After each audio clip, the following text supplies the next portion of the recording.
Hello everyone, welcome you all to Plastic Industry Tech Talk by Technobase. In today's episode, I'm pleased to inform you all that there is a guy, very famous guy in India, particularly involved with the plastics waste management, and that is Mr. Rahul Podaar. He is on board for this Plastic Industry Tech Talk program today. I'm really honored and pleased to have him, and we're going to have a conversation with him. He's a managing director of the Shakti Plastic Industries, a very well-known company, and it has a global reputation on plastics waste management. So, at this conversation, we'll be talking about the company, journey of that company, and also Rahul's vision about plastics waste management, and also what is going on in India. So we're covering a broad spectrum of issues. So let's welcome Rahul. Rahul, thank you very much for accepting invitation to be part of this session. I'm also very much thankful to Dr. Samir Joshi, who is a connecting point, and also is one of the legendary personality of in India as well as the plastics waste management, recycling, and I had also good conversation with him before. So thank you for accepting invitation. Thank you, Mr. Rao. It's a pleasure to be here and pleasure to discuss on the issues, challenges, and the outcomes of the industry. It's good to chat with you on this topic. Super. Rahul, I'm going to go with the first name. Rahul, you can call me Param. It's easier. Yeah. Okay. Yeah. And this is going to be very informal conversation. We are going to dig into many issues, some kind of interesting journey, hard journeys, difficult as well as lessons learned. Yeah.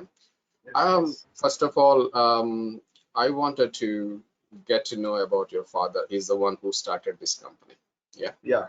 And So can you talk about your father? How as I understand, is 50 plus years ago this company started. Probably I have not born yet. Maybe I'm in my mom's womb at that time. Yeah. So let's talk about your father, please. Yeah. yeah. So basically, yes, it's long. When you say 54-year-old recycling company, we have been hearing about 100-year-old company, 200-year-old, but that's fine. Still, when we talk about 54-year-old recycling company, we are all surprised that how uh, this came into a person's mind 54 years back. What was recycling that time? What was the thought? How was it done? No one used to ever think about plastics even that time. So why was recycling? So this journey was started by my grandfather 54 years back. So I'm the third generation. My grandfather started this with a vision of again same plastics. He got fond of plastics when he was quite young, and he found that this is a very good material and it's so durable, so long lasting. Why not to recycle it and then use it again? Why should we throw this plastics? If it's so beautiful, so good material and sturdy, we should use it multiple times. And using there's only one solution to it, which is recycling. So he started with recycling with a very small setup in Mumbai, in Malad, and then of course, with time, gradually he found that okay, this is something which he can expand it on a commercial scale and get good money out of it. So we expanded ourselves. My father joined the business, and then he expanded with my grandfather. So gradually then we shifted our facility from Mumbai to Palghar, which is 70 kilometers from Mumbai city. We expanded there, and then we started recycling. My father started recycling different polymers. There are n grades of polymers today: PP, PE, LD, films, rigids, consumer waste, industrial waste. So we started recycling all grades of polymers under one roof. Gradually we decide they found that okay, there is a big challenge in the industry where cement bags, raffia bags, where cement have been packed, fertilizers, calcium bags, all the segments use raffia bags for packaging applications, and these bags were littered on the streets. So in 2000, in 1998 2000, we started recycling of cement bags in India. We were the first company to recycle this, thrown bags, and used to convert granules out of it. Uh, that was something where we introduced washing line systems in India from European countries. We bought the technology, we imported, we invested heavily in that. So that was a stage of revolution for us, where initially in 1970s, 80s, 90s, there was a mindset that this industry is very much unorganized. If anyone wants to start any business with nominal investments, recycling was the industry mm, in 80s and 90s. That time, it was totally unorganized sector. So, my father, my grandfather thought that, why not we go a step forward and we invest heavily and we get good technology into this space by producing good quality of granules and by procuring materials which are actually littered, which are actually not of use as of today.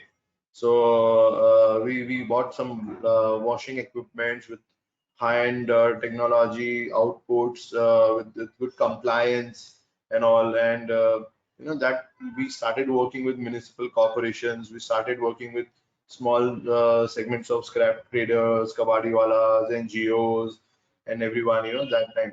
And that gave us a network for procurement that created a spread across the country where we used to procure plastic waste from different streams, different channels, get it to our facility, convert it into granules, and then sell it domestically. Now, when we started with this journey, we found in 2004, 5, 6, we found that Indian market is, they don't accept recycled granules. There's a challenge to sell the granules again, because people don't value it. They don't treat recycled materials as a sustainable materials. They treat recycled materials as inferior grade materials that, of course, it's out of waste. So there will be quality issues, there will be consistent issues, and a lot of challenges. So then we thought, why not we go global and we export these materials in countries where it has a value, where it has a weightage.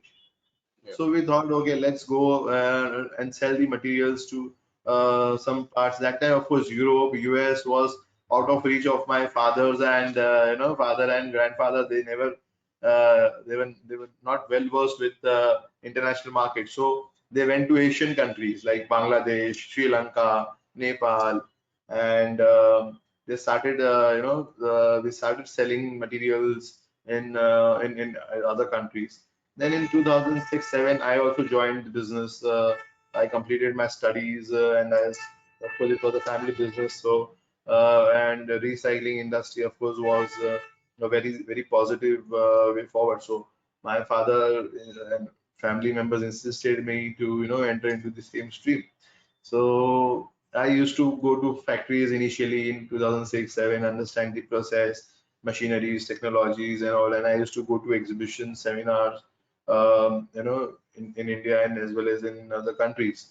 So I learned about machines, technologies, polymers, trends about recycling and all. And again, we found that there is a lot of potential in this, but globally there is no mandate and no such activities going on. But it was too early for us to decide and move on. So we started our journey gradually. We expanded ourselves.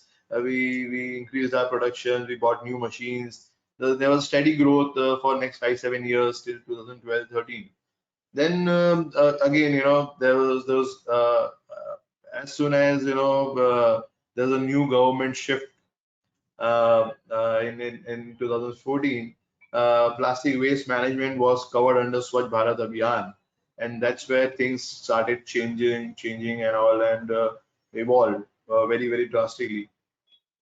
At that time, we decided, to expand ourselves in all geographic regions of the country.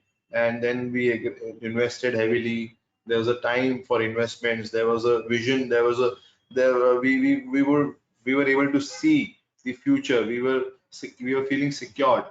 So by till 2010, 12, whenever we used to invest, there was uncertainty in the industry. We were not secure. But gradually over a period of time, we felt that okay, now there is a policy, there is a mandate in place, and because of this, our investments will be safe. So we started investing in this field, and we started a plant in Indore, we started a plant in Gujarat, we started a plant in Bangalore.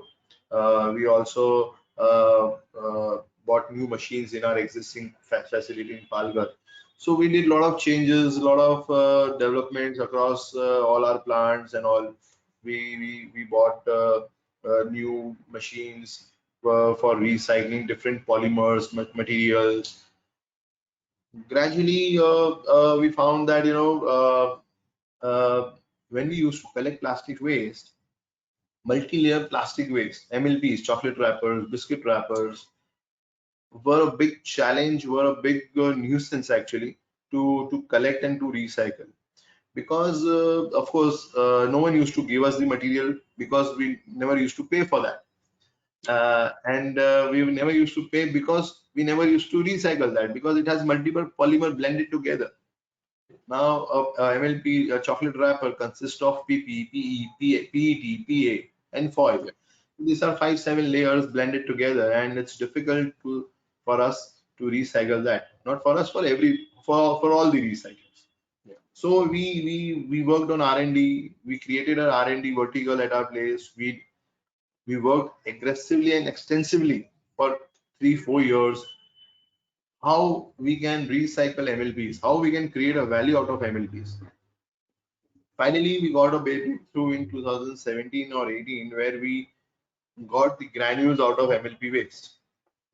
As soon as we got the breakthrough, we did a patent of that. Patent was granted to us in 2019-20. And today we are using this MLP waste to convert into granules using some chemicals, additives, elastomers, where we enhance the properties. We use these granules in a lot of applications across the segment in furnitures, automobiles, appliances, housewares, kitchenwares. So there are a lot of applications where these MLP granules have been used. So, this is how we developed the entire range of polymers recycling into different streams and then selling in domestic as well as international market. So, yeah. yeah.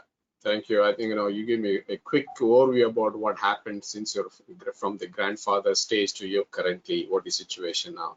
Yeah. I wanted to go back a little bit again. Your grandfather and father at the time. Actually, I wanted to. You talked about fertilizer bags and rice bags we use. And when I was a kid, recycling is not something new. So much people are talking about it. We've been practicing it. Now, if you look at the school bags, um, I'm from village in India, and basically the fertilizer bags are converted into bags, school bags. Basically, around the shoulder you can carry. And at the time, when I was a kid, you had to carry lots of books carry with you, and we also use these bags as a raincoats as well. We don't have that in a village. We don't have the umbrella, so recycling is, I think, in Indian community particularly, I feel that it's been there in generations, and in our blood or in the culture is still there. Yeah.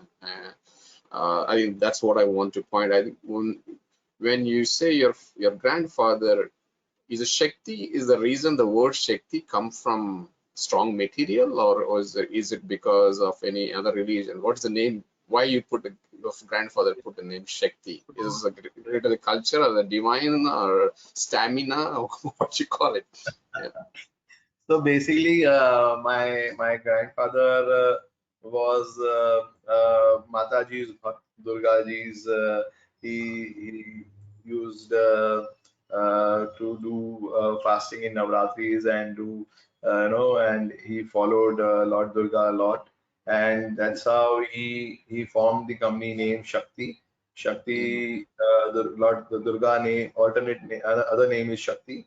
Of course, Shakti means powerful, strong, and also it's is the other name of Lord Durga. So He started I with see. Shakti, and that's how he named it. Yeah, it's just so coincidental. My second daughter name, we have in Vijayawada, it's a Kanaka Durga temple, very famous temple. I'm not sure if you're familiar with Vijayawada. And my second daughter name also I put as a Durga. Okay, Wow. and because I believe in because strength, strong character, and at the same time kind. So anyway, Very okay, so get to know in terms of the business at the time, your father times. Okay, for you, it's pretty much because of the communication technology access is there. Can you talk about how that those period the evolution of okay, you mentioned about okay, not so much acceptable in India because of the recycle poor quality, unsure, but they've explored the market in the neighboring countries like in Bangladesh. So what was the challenge at the times for your father and for grandfathers? Yeah, Yeah, challenge is like there were only challenges. When I see that times I see only challenges, and I'm still surprised how they used to do business that time. It's so surprising that today we are being blessed with so many communication things around us. Mobiles, WhatsApp, emails, a lot of ways of communication, and in 2006-7 we had a facility in Palghar. There even mobile phones never used to work. There was no network that time. There was just a landline phone available. And there was no email systems. So there were so many challenges that doing international business was like impossible thing. We yeah, my father used to go there, once in a month, take the orders, go there, and that time the communication used to happen through banks. Banks yeah, had a good facility infrastructure for communication. So if anyone used to wanted to discuss or talk, or so banks, through banks there was a communication happening, to and fro. So this is how we developed, we established the communication on day-to-day basis that time. And there were samples which we used to send through some courier services which used to reach after a month. Once you send the sample, it was used to reach after a month. So that's how slow communication was. But despite of that, we were able to establish good market there. Since there was a demand, and in India we used to get plastic waste at much economical rate come in terms of commercial value. So commercially it was very much viable to sell or to export. Simultaneously, there were some government schemes, incentives for exports. So we used to get certain benefits of that. So that's how it was commercially viable, and we used to sell the materials in neighboring countries. That's why thinking of Europe, US, or other countries was real difficult to even think about it. So Asian countries was still reachable. Was still there was a language, again, comfort for my father, since they were not that well versed with the English and other languages. So for them, it was Sri Lanka and Bangladesh was still reachable and doable. So they used to do business yeah. there.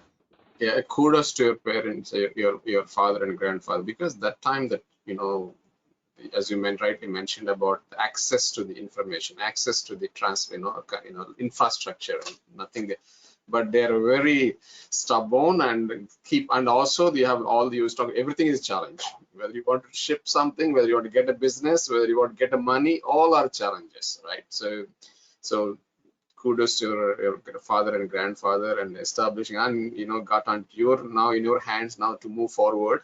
So can you talk about it's a very nice to know that you guys have a joint venture with the linen vessel, okay, and how it all happened, what is the status, so please share some insights that people don't know before. Okay, so that Right. So you know what? The thing is that basically When we started expanding ourselves in different geographic locations for waste collection activities, to set up recycling facilities in different states, uh, we found that there are a lot of gaps in the industry, where again people want some big company, some established company to, come forward, sell the granules under its own brand name, and there is a weightage to the material quality, standardization, compliance. All these have started playing a very important role now in the industry. Just apart from being investments and technology, again brand value, compliance, and all plays a very important role. If we need to supply to a corporate brand like Unilever, L'Oreal, or Nivea, RV, so we need certain quality parameters, standardizations, and all. Now, we thought that okay, today we are working at a speed or a experience with 2x thing, and joining hands with a corporate company like Basel give us a base of 5x, So we will learn a lot of things. It will help us to grow faster, help us to learn, help us to evolve ourselves, our own systems, our own mechanism, what we are adopting today in Shakti, on all our plants. So, we thought let's work together with some of the multinational companies. Of course, we were getting a lot of offers, a lot of companies were approaching us for some types of collaboration or partnerships. So we thought we discussed with Basel, and we thought that okay, there is a common mindset of both the companies, and the vision is also common, that okay, we need to scale up because of the mandate of 30% of usage of recycled materials in packaging applications. This industry wants good quality of recyclable materials in good volumes by 2027-28. Now, how to go on that is like, one is working under our own capacity and gradually expanding ourselves. Second, you can collaborate, work with a partner, and scale up your operations on a faster track. So we started our discussion in COVID, at the times of COVID in 2020. Then it took us 2 years for negotiation on term sheets, on MOUs, on agreements, because of course being international company, they have certain norms, standardizations, structures, which again for us is a challenge in a lot of ways.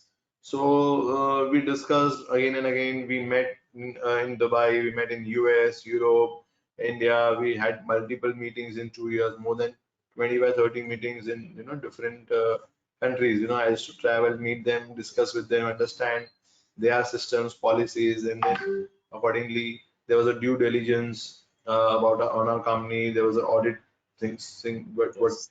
went through it, and then it all got cleared, and then it was through in 2022, mid of 2022.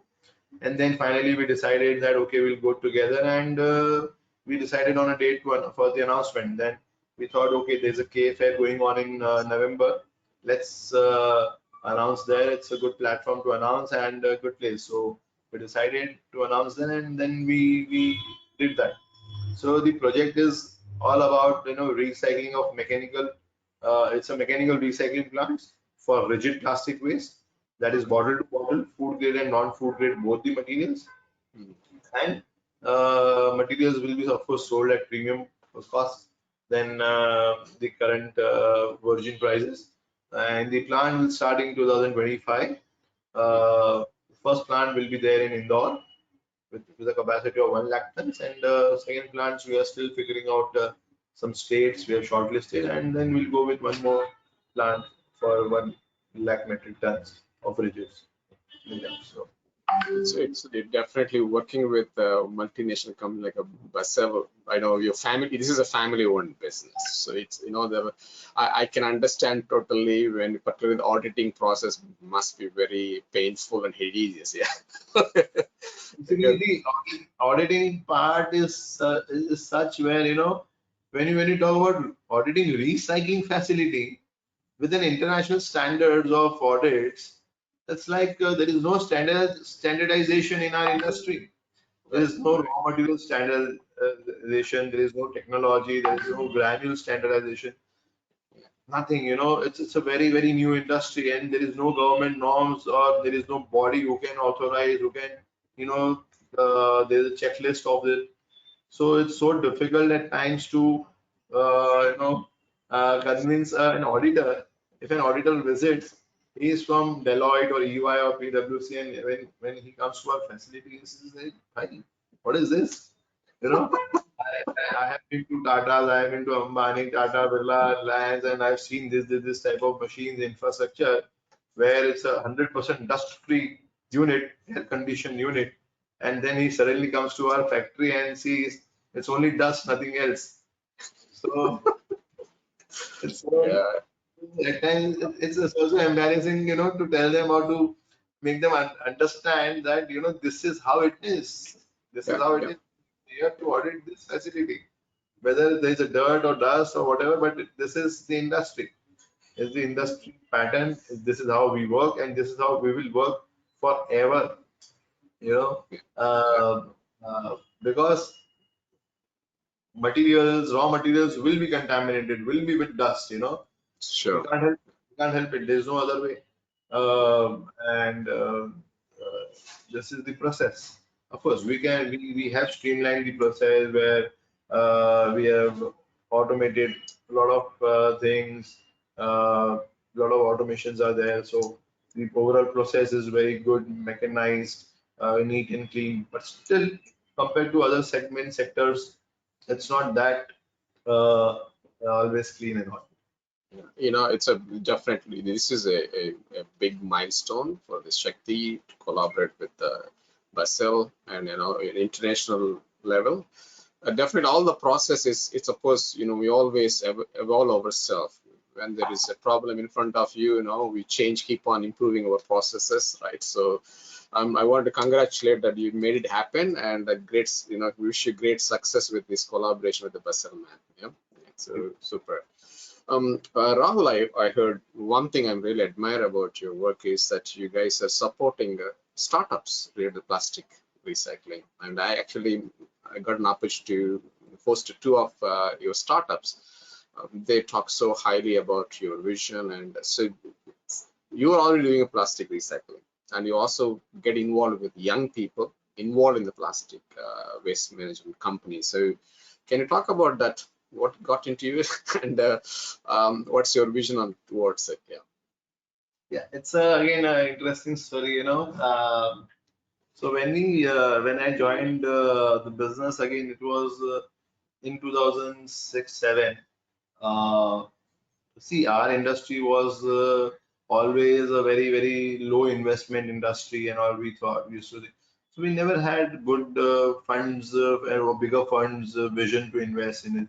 Of course, it's a very capital incentive industry, but we never used to invest.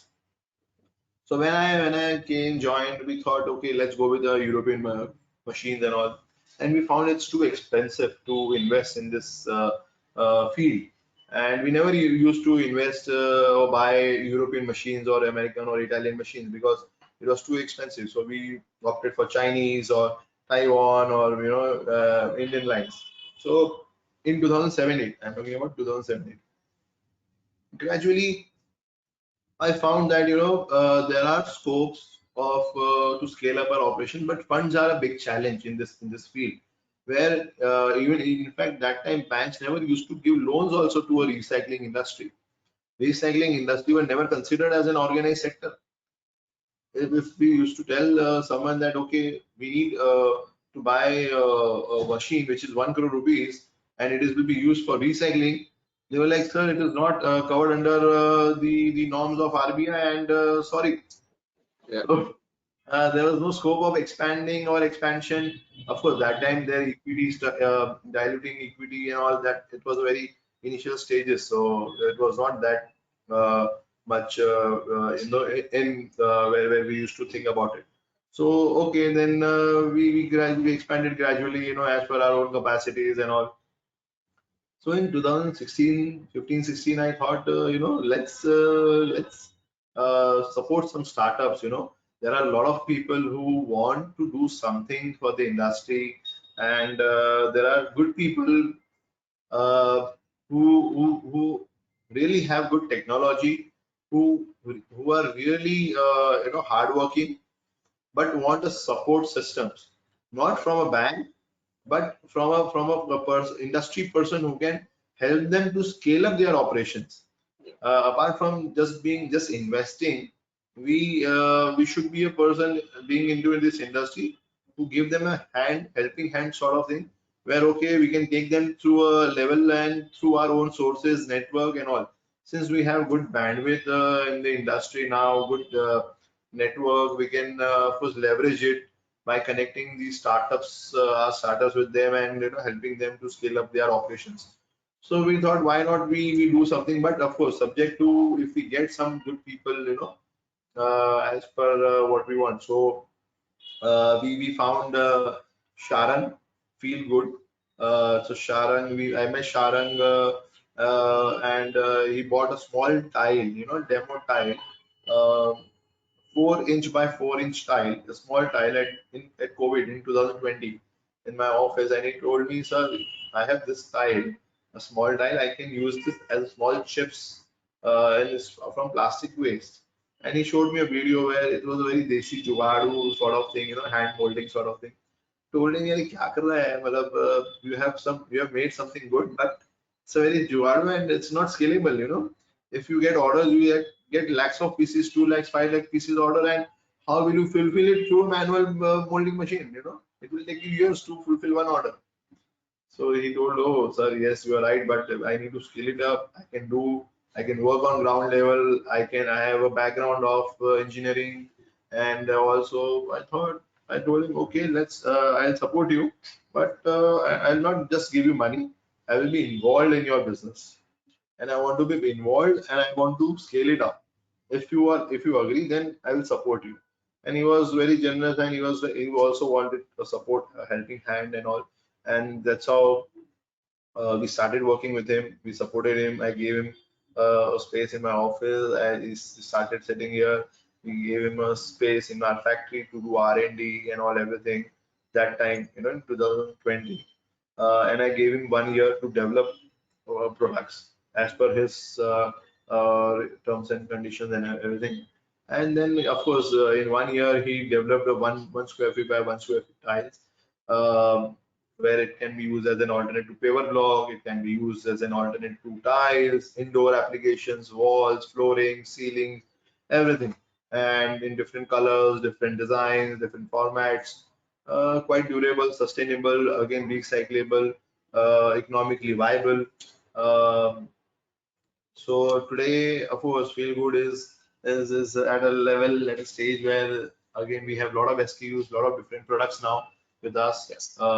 We are launching T-shirts out of Mhm. PET bottles very soon. Feel Good T-shirts, clothing segments basically. We have different products also with us.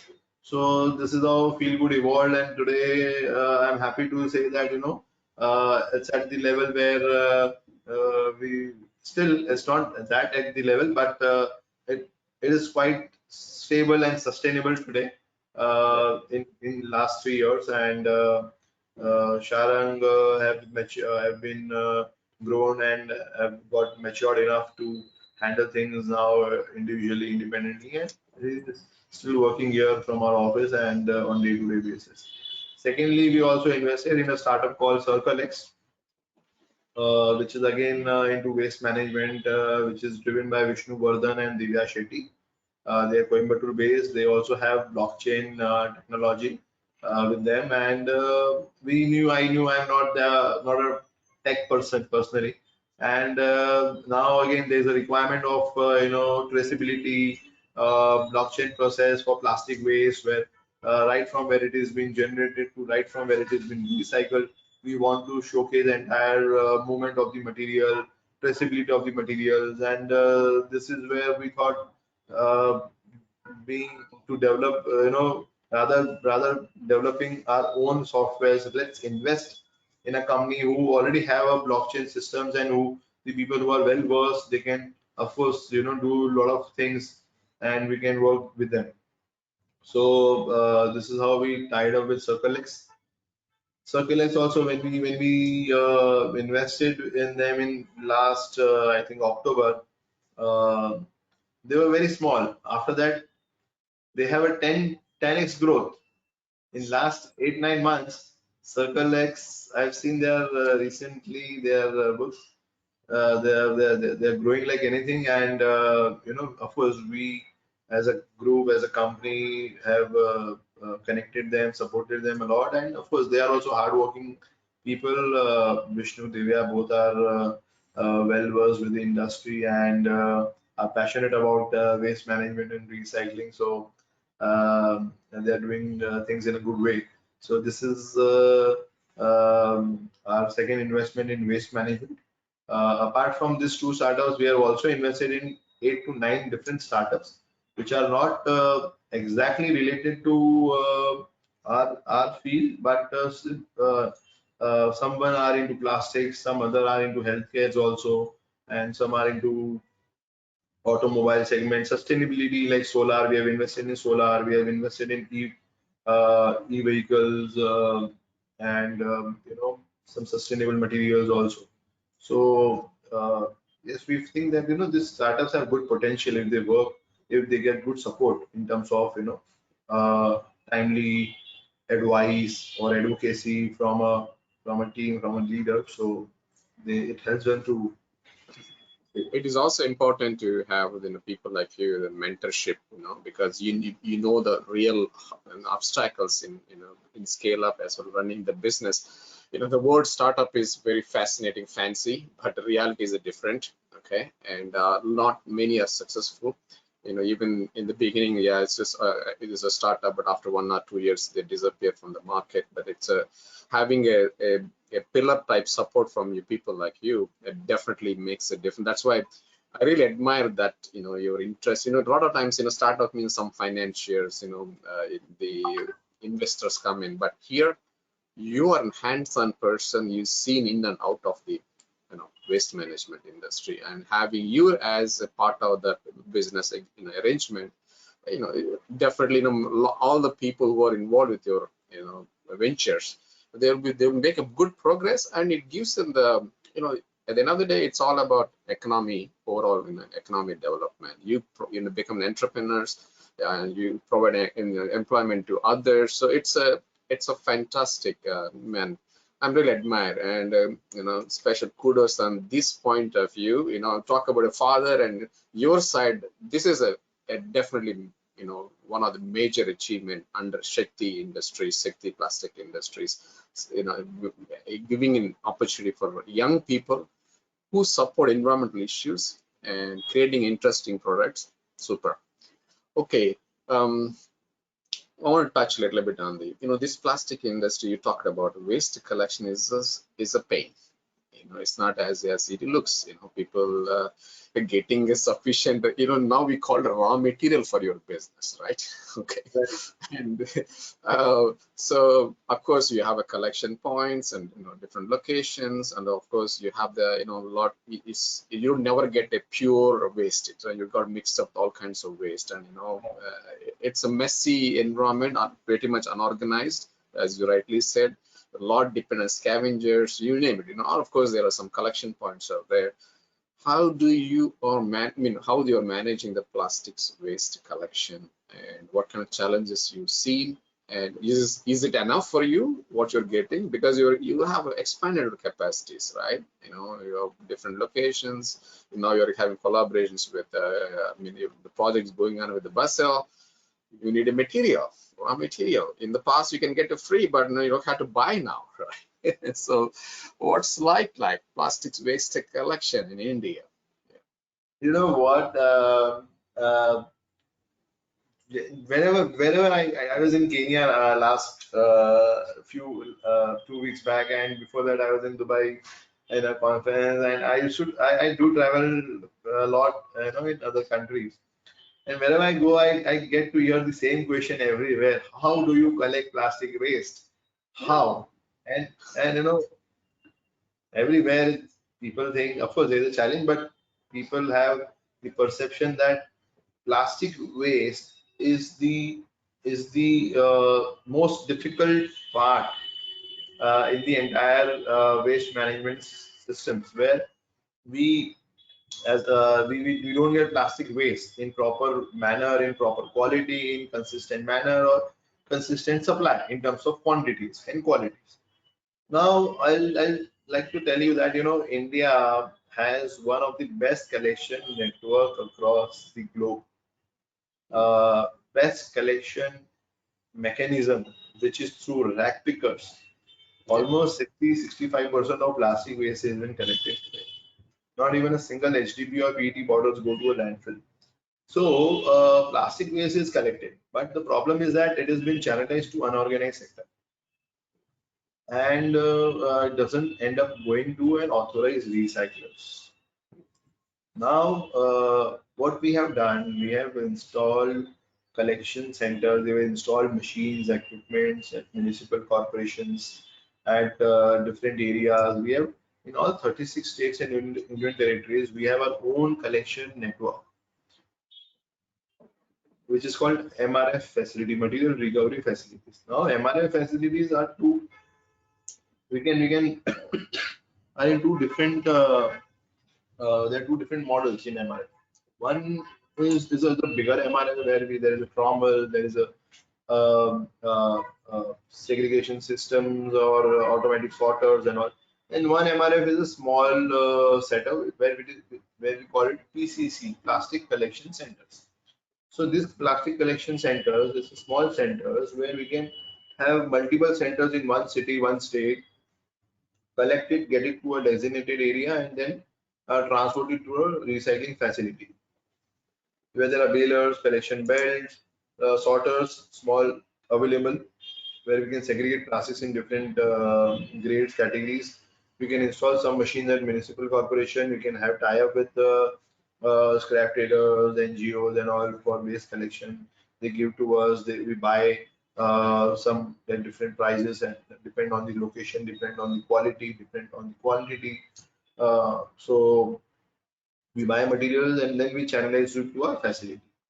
Now, initially all this was managed, and today also it is being managed. But the difference is initially there were people who used to channelize the plastic to an unorganized recyclers, unauthorized recyclers. Now it is being channelized to an authorized recycler with by and also following 100% compliance. Now, due to EPR norms, mandates, and all, now there is a compliance. There are involvement of brand owners, auditors, where you need to follow certain rules, regulations, documentation process. So all these plastics have been channelized through a proper systems documentation process, where it has been managed in a proper way, and it has been sourced also. Initially, none of the municipal corporations have had mandate to segregate plastics. Now there is a mandate for them that they need to segregate, extract plastics from their landfills also.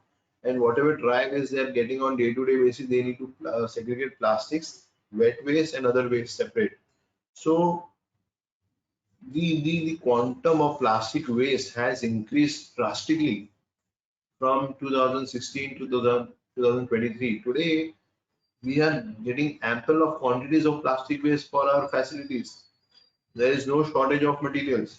It's just you need to source it, you need to plan it in a proper way, and you have materials and number of quantities available in the country today. So going forward, I don't think there will be any such issues with plastic waste. See, there are two types of plastic waste, which is there in the country and which is littered everywhere. One is the landfill waste. There are already landfills which already have plastic waste dumped, and there are plastic which has been generated every day also. So plastic waste is not a problem. It's just how do you manage it? How do you source it? How do you execute that plastic waste from a landfill to a center and then from a center to a facility? And how do you make sure that it is commercially viable for you, including logistics, segregation, and all? So we have created that mechanism in last 5-7 years. We have invested heavily in that. We have trained people. We have kept people on state levels, on city levels to monitor, to manage. We have our own logistics systems also in some locations to transport materials from one place to another. So this is how we are managing, and this is how it is commercially viable also. And is it enough for you? What's your gate collecting? It's using supply is enough. So again, it's surprising. I have not. It's really surprising for you that today 50% of the, so for example, we are collecting 100 tons. Example, just for a, and we are consuming 50 tons, and 50 tons we are selling it. So today, whatever we are collecting, 50 tons, 50% of the materials we are trading it. We are giving to another recyclers. So we are our collection capacity is more and recycling capacity is less. Okay, okay. It's like that. So it's reverse. I see. I see. You know, some because I've seen some other international recyclers. Sometimes they have a problem with getting sufficient plastic waste. You know, and they are running under the capacity. So Yeah. what can yeah. I'll tell you one thing. I'll tell you one thing. There are a lot of people who approach us also that they're not getting waste as and their facilities, they're not able to run their facility because of the plastic waste. Now, for example, now today you are getting waste which is, for example, raffia waste, bags, cement bags, fertilizer bags. We are getting MLP waste. We are getting LDP waste, which is contaminated with dirt, oil, sand, moisture, everything. And you don't have that machine available with you, which can wash the material. So if there is only contaminated waste available in India, why don't you have a machine for that kind of waste? People have recyclers, have machines, extruder, which can run neat and clean waste. Where will you find neat and clean waste? Who will wash the material at home and give it to you? You will get a contaminated waste, that is for sure. So, you should understand the industry first. What Yeah. kind of raw material is available in India? And according to that availability of waste or raw material, you should have the mechanism of the industry machines. Sure. Sure. Yeah. Today, raw material is something different and machines are something different. It will not produce the material only. You, that raw material is not acceptable to your machines. Then what's the point of setting up a recycling facility? Rahul, I know actually I like to have this conversation longer. I wanted to ask you, we will have a part 2 session, okay? Not today. But I want to end this session today with one question. Last point to talk about is that, plastic, there is a lot of changes in the technology wise, whether it's extruder, whether it's cleaning, washing, all these things. So can you talk about the current availability of plastic recycling technology in India? Okay, you don't need to talk about expensive or international, Europe and Italy or those areas. How is the evolution of the plastic recycling technology? You use your own patented technology, right? Okay. Right. And so it's only solely for you, right? You're not giving any rights to others, do you? No, as of now, we are not giving. Okay. And so what kind of, now that the vessel technology is the mechanical recycling, is it correct? Yeah. Yes, perfect. So, yeah. And so what is your comments on the availability of a good technology in India? See, we have been working for quite a long time in this space, and of course, we are always inclined towards buying machines from India, make in India. It gives us a different feeling altogether, and of course, and if the machine is from India, you get good services. The suppliers are known. You get good reliability also. It's good. It's always good. But again, the challenge is that there are few companies who have started manufacturing good machines, but still बोलते हैं दिल्ली बहुत दूर है अभी तो उसमें ऐसा है कि there are a lot of work to be done in terms of technology in India, in terms of washing lines, in terms of extruders, both the things. Still being a recycler, we are more dependent on Chinese and Taiwan, Japanese, European, Italian machines rather than India. Uh, of course, there are people who have started doing R&D trials, but again, it will take 2 3 years, 4 years for to produce good Indian machines in India. You know, so as of now, recyclers are buying machines from China, Taiwan, and European machines also. Uh, Going forward, I think it will be there in India, but it will take time. So the Indian machinery developers should look into this opportunity to develop, yeah, and because of recycling now, everybody talks about circular economy, not just on the plastics, every kind of waste management, waste handling machinery, even talking shredders, all kinds of machinery, yeah. Huge opportunity for machine manufacturers. It's a huge opportunity. There's too much of work to do in this space, and I think if they start manufacturing good quality machines with good automations, they will enjoy working here. And of course, if they produce in India, there's a very good potential for exports. Other countries are ready to buy from India. Have India basically everywhere they want to do business with India. They can rely on Indian people. So there's a good export potential. I go to a lot of countries. Now I was in Kenya. They were like they come to India to buy machines. They don't buy from China or other countries. So this is the reliability. This is the confidence what Indian people have in other countries. So if they produce good machines, they will have good export potential for their machines. Definitely. Yeah, yeah, and also we have a good engineers, machining, you call it this NTTF, right?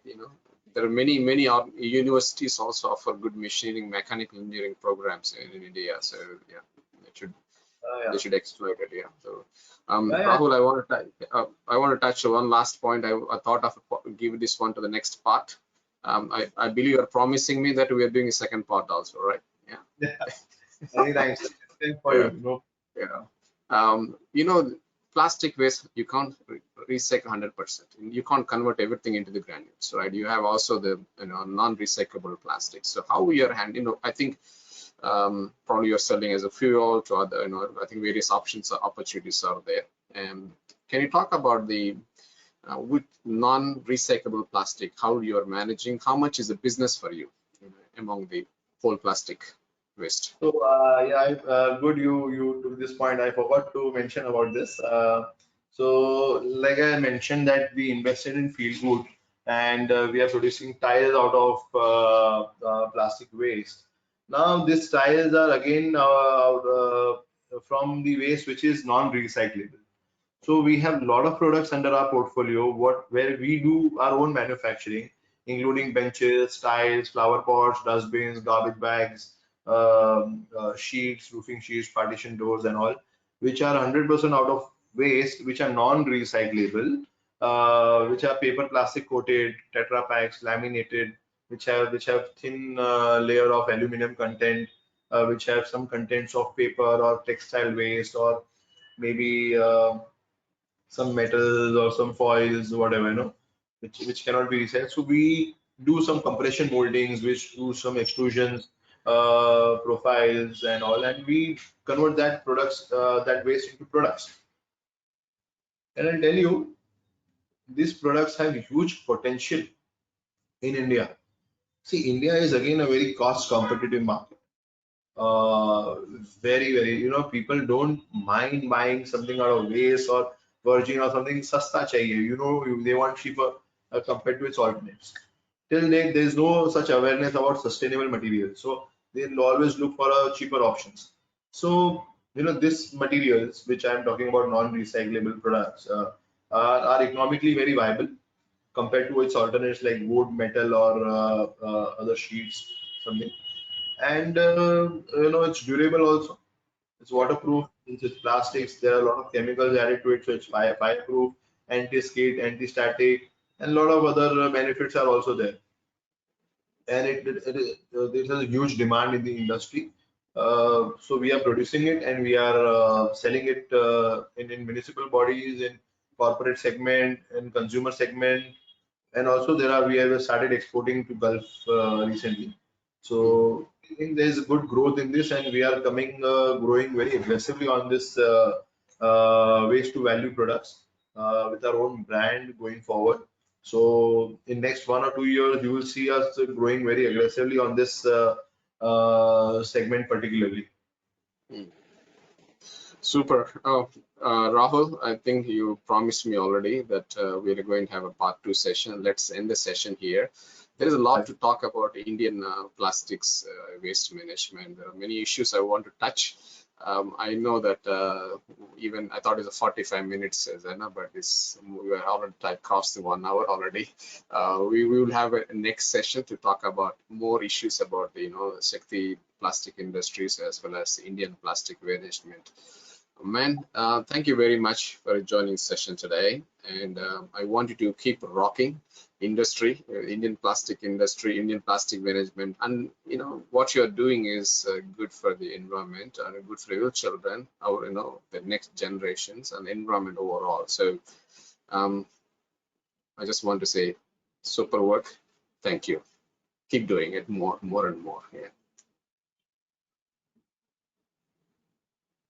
Okay, so let's end this session here. Yeah, Rahul. Yeah, all good. Yeah, thank you very much. Thank you, Priyam. Thank you. Thanks a lot, and enjoyed the conversation with you, and hope to connect with you soon. And you can connect me with anytime, whenever you feel you have any questions, doubts related to industry. I'm always there. So, Sure. Okay, man. We catch up again. Thank you very much. thank you. See you. Bye.